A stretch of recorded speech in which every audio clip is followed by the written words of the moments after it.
So much squandered potential. I tried really hard to like this, and you shouldn't have to try that hard.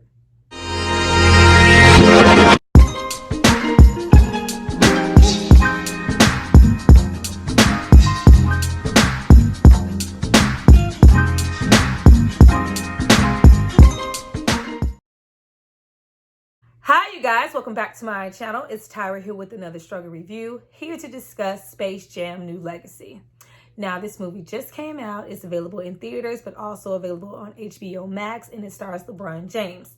Now before I get into why I was at first a little invested in the movie and why that all got snatched back right away and I just lost all interest, I need you guys to drop down and subscribe to my channel and like this video. I'm going to give you guys a moment to do that, and then we're going to come back and discuss all things algorithm. The fuck?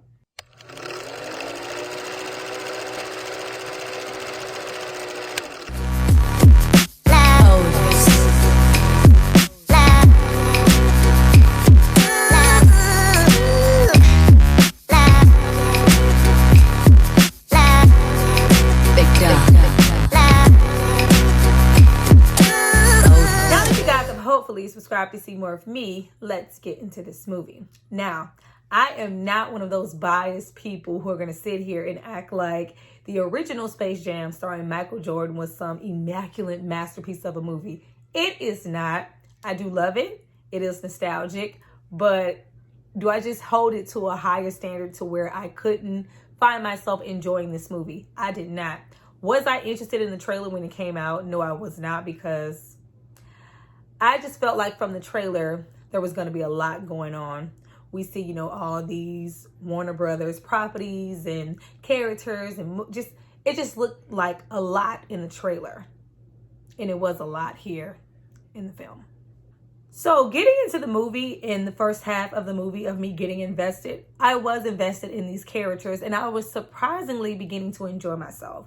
We start off with a young LeBron James, with all this pressure being put on him to, kind of tighten up as far as basketball is concerned. Let's not be concerned with these video games.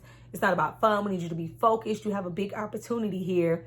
And he carries that over into, his adulthood in the way he raises his own sons. And he really wants them, be really invested in basketball and, be a mini him. And we have a son who is, and we have a son who isn't. We have our main son here, Dom, who is, very deep into tech. You can see that he's very, very smart, and he's created his own basketball video game. I was having a good time. Having LeBron there in his element and interacting with those kids and kind of maybe getting a glimpse into how he may interact with his own kids and kind of starting off, with just getting to know him as a dad. I was invested in that. I was having a good time there. It's when we got introduced to other characters in the film that I just got lost. Now, getting into, the problematic part of the movie, there isn't a ton of character development here for pretty much anyone. We do have, that standing and that rift between LeBron and his son, Dom, to, for him to just kind of, you need to let me do me, let me do me. You're not, taking an interest in the things that I like. We have, the wife character on the side kind of getting on to him. Like, they don't need a coach. They just need their dad, loosen up. There's so much talk of fun. But it did what it needed to do. It set a standard for, where we were going in the movie. Now, we don't get a lot of character development, in the first film, as far as, Michael Jordan is concerned.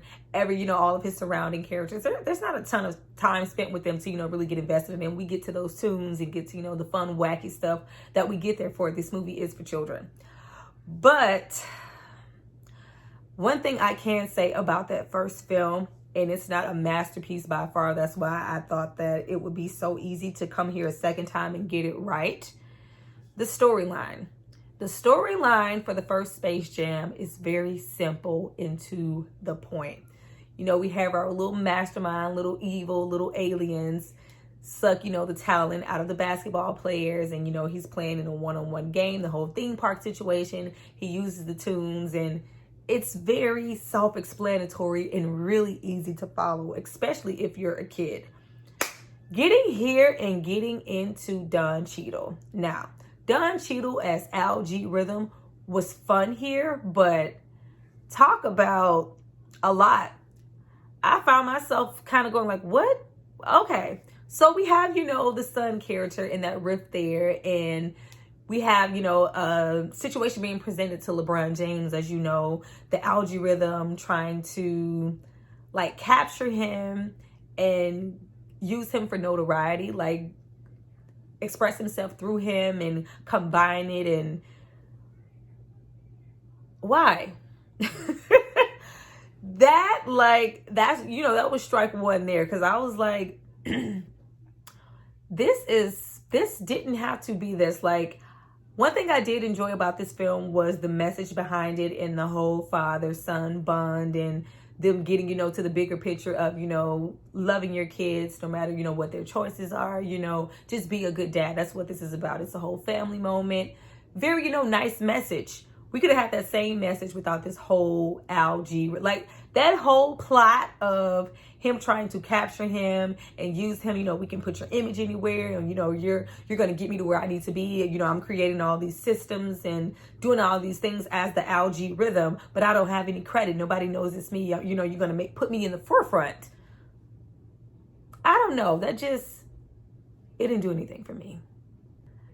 Now, speaking of the first one, I really did enjoy, the tunes, it being their decision to, it benefited that first film, with the storyline not being, the best, and with the writing not being the best, and the acting not being, these are athletes, but it was, cute and logical for, the tunes, we need help. We want to save, let's go and get the best player we can. Let's go snatch down Michael Jordan and bring him, to tunes. The whole thing with the son just kind of, wandering off, and the whole elevator situation and this big tech room just kind of capturing them and making them digitized, and the plot like made my ass itch here. It just was so extra and didn't add much to the story. It just didn't need to be. But with that to the side, and Don Cheadle, Don Cheadle was fine here. He did, he knew the assignment. He did what he came to do.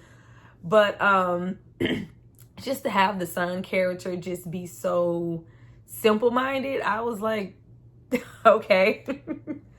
But you have, them captured, and you have, you're going to play one-on-one, with me. And it's the whole ploy for him to play, one-on-one with the son, actually, and kind of create this rift and kind of turn LeBron's son against him, and, help him with his game system, and that whole thing there that was, boldly placed in the son's face, like, I saw you, and like, I'm everywhere. So clearly we know that, he made the glitch happen and made the system, crash for this whole scenario to even happen. And he's, been watching them. I wasn't interested. It wasn't really doing anything for me. I wish that the bond between them, the father-son situation, was a little bit more prominent, and it was really understated here. So when the son is, basking in, all this tech and all the things that this algorithm can do, and we have LeBron, and it's, supposed to be all this urgency. He's on a time crunch, and I have to get a team together. And, from the looks of, maybe the trailer, it looks like maybe, just maybe, he's going to get, a dream team together. And not only are we going to get the Looney Tunes, but we're going to get, an Iron Giant, a King Kong, a Superman. Because it's like, you can get your team together. You see him play really, really great. I love that part of the movie where he's passing through, all the other planets, and it's, Harry Potter and the Matrix and all of these other things. That was cute. I was like, this is, really creative. I really like that. And he's dropping down into, the Looney Tunes land. But it's like, you could get anybody. This is our opportunity, I thought that would be the way that they decided to kind of inject, at some point in the movie, all these different Warner Brothers characters that they so badly wanted to chunk all in this movie. No, we don't do that here. But when we actually get to, Toonland, and it's just bugs and that whole, it was going on for a really long time. I did enjoy some of that animation, and it was cute. But once we got into him going to, collect the tunes and kind of making Bugs kind of like a selfish like character, and like he had his own personal agenda, and it was so much going on here and nothing all at the same time. It was stuff going on him that, we were supposed to be invested in following, but myself bored. And I do know that, you know, this is for children, but my children were bored.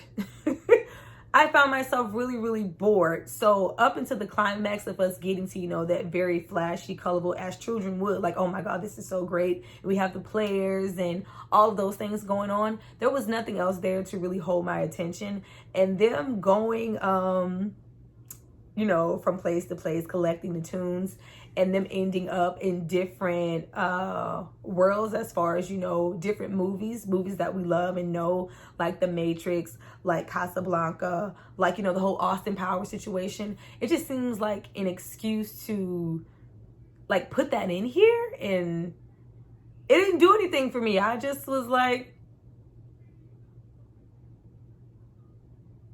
and then, you know, we get to spending time, you know, with our outside characters and, you know, the wife and the manager and things like that. That really didn't do much either, because we didn't, I swear, like the character, I forget her name, but Sasha from The Walking Dead, she looked beautiful here, by the way. Like, there wasn't much to her. It just seemed like she was hired to do this. Like, if that, it was one too many of those. He's gonna do it. It was one too many of those. But and I know that I am nitpicking, but I was just so, the last thing I expected to be here is bored. Maybe it's just because, you know, this wasn't aimed towards me, but I was so bored. But at the same token, even if it's not aimed, I can go back and watch, you know, I'm a cartoon. I like animations. I watch all kinds of things, and I rarely find myself bored. I was bored here. But once we actually get, you know, the pace kind of picks up after we leave, you know, all the worlds and the Matrix and all the things that they could ever throw in there. And I was following the story and trying to collectively make this a whole conducive situation. We throw in more, and, you know, the plot thickens to where, you know, oh, okay. It was just like, who wrote this? It's not making any sense. Like, it's okay. Well, yeah, no, I don't. If you win, you know, you have to stay here with me and play one-on-one and all this crap. But then it turns into, you know, you have this technology, you know, available through the son's phone to where he's, you know, created all these different players and things for his game. And we can, you know, grasp and snatch anyone who is, you know, chimed in to watch the game between him and his son on the phone. And then it becomes, you know, if you lose, then everybody stays here. And I'm guessing that was supposed to mean that the algorithm was just going to get endless praise and notoriety that way from the people who are trapped there. Yeah, I know I'm probably putting a little too much on it, but I don't care. I didn't like it. Now, getting into the actual game where, you know, what we came to see and where it picked up, that was okay. That was okay. It was interesting to see, you know, how they were going to bring some new flavor, you know, with the Goon Squad instead of, you know, the monster. Like, it was interesting. I did like their little take on it in the way that they use, you know, the actual real life basketball players and their skills and different things, and him adding, you know, different things there. And, you know, the tunes just being the tunes. And, it, you know, we also got a few jokes in here. There was, you know, some elements of comedy here to try to aim towards the adult audience. You know, oh my God, you know, I'm shorter than Kevin Hart. Or, you know, the mother going, you know, like, Mom, he can't hear you. I'm his mother. He better hear me. Like, there, you know, there were some cute things here. It just wasn't enough for me to, this is not, I just like things. I, you know, rate things by things I'm willing to rewatch. I'm not willing to rewatch this. I'm just not. And then we get into, you know, all the, like, we had already had like a whole congestion of Warner Brothers characters, people from movies, you know, from us going just to collect the tunes, which seemed like it took so long. It was, you know, just an excuse to, you know, maybe throw all kinds of things in there. But once I thought we were past that and we collectively, you know, get butts in the seats and everybody comes in, I'm like, oh, this is the trailer. So this is what we were using these characters for. They're not actually playing in the game. I was looking forward to seeing, you know, an Iron Giant type situation. But, you know, it wasn't that. They were just a part of the audience. So it's just kind of like eye candy, you know, kind of to dance in the back and go, ooh, look, it's it. It's the mask. It's, you know, Mr. Freeze. It's the penguin. And you have all those, you know, these little knockoff imitations of these characters in the back. Yeah. Getting into the tunes, pretty much everyone was the same. I was, really nitpicking with Lola Bunny. I didn't really feel like Zendaya added anything there that could have been voiced by anybody, but cool. I wasn't like, that little sexual chemistry between her and Buzz, and Lola kind of being, a little, she's very flirty, very dolled up, very, kind of Jessica Rabbit. Like, I like that element of her, and I really don't like that they changed that here. Like, it was lacking. The tunes were lacking here. I'm sorry. Like, the tunes are normally the best part of the movie, and they were lacking here. It's like they kind of dialed them down a little bit, and it didn't help that they had the storyline to where LeBron was trying to, kind of keep them down. Like, we don't need any of that. I need y'all to think about the game. It was all, about the game, about him, being so serious and not knowing how to let up and just have fun. So we don't really get the tuning until, the very, very end of the film. But I did like when we got there, we got the little tropes like, oh, Michael Jordan's here. And it's, actually Michael B. Jordan. That was a nice little touch. And we, even that little rap battle with Piglet, Pig, Badeep, Badeep, Badeep. It was going down. I liked it. That was cute. Original Notorious P.I.G. It was very cute. I wish we got, more moments like that of them tuning. But other than that, I did, like the ending message of, him kind of going over to his dad's side and realizing that Algae Rhythm. I'm like, it was whole signs that Algae Rhythm was the asshole this entire movie. But, it's for kids. And, LeBron having his revelations with the tunes when they go, we were trying to be like you. And it's like, okay, this is what I've been doing with my son. I'm stifling him. I should let him, go and do him and go to, the 3D camp and the, the gaming situation. But yeah, that was, and you have Bugs at the end sacrificing himself and them figuring out, the move. And there was, some really good chances here for everything to be conducive and flow to be a really good movie and probably better than the first film. But it was just a missed mark because they wanted to write in so much on the WB, you know what I'm saying? They wanted to put all of that in there, like, oh, let's do this. It was like the brain was just working and no one knew when to go, okay, hey, stop right there, that's enough. Everything was here and it just turned into a gumbo. Now, once we get into like the graphics of the film, I did really like the animation. I did like the look of the movie overall. But a lot of the times with the court scenes, when we got to the basketball, it was a lot, going on. So my eyes did get a little lost, but I guess that was, for the children. But other than that, this was a cute film with a cute message. I'm not going into this looking for, a really gripping storyline or some great acting. These are athletes and, child actors. But yeah, this isn't something that I would go back and watch again. And it wasn't, anything profound or amazing to me. But at the same time, it doesn't have the nostalgic quality as, the first Space Jam to me.